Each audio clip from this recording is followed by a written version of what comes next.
Hey there, Max Rich with Totally Electric Guitars. We're doing some Stevie Ray Vaughan today. His version of Taxman, right? George Harrison's song, Beatles. But this version has not the Beatles version. It's totally different. It's Stevie's, and it's his take on it, man. So it's full of this like blues rock sort of feel, you know. And you know, if you know Stevie Ray Vaughan, and I'm assuming you do because you're here taking this lesson. Then you know that he's got a very unique style, just like Jimi Hendrix had a super unique style, and a lot of other, you know, big-time guitar players.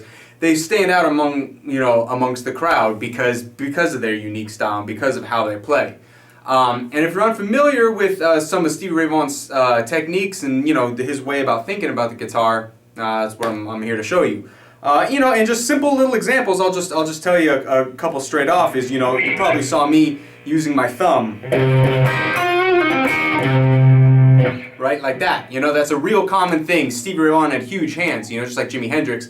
Jimi Hendrix was one of his like idols, and both of them played with their thumb over the top of the neck a lot, like a lot of blues players do. And it gives you a chance to not only mute strings a little better, but to get octaves,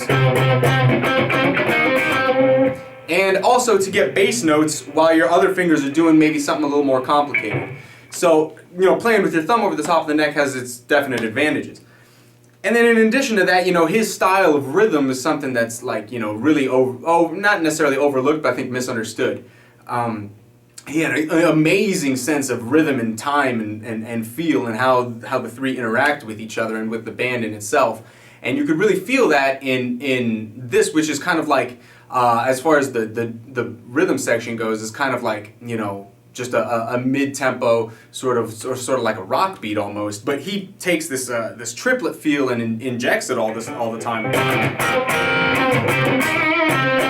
That da da da bum bum. That's a real kind of Stevie Ray Vaughan sort of thing to do. So little things like this and the riffs themselves are what I'm going to be covering in the lesson. So let's get going.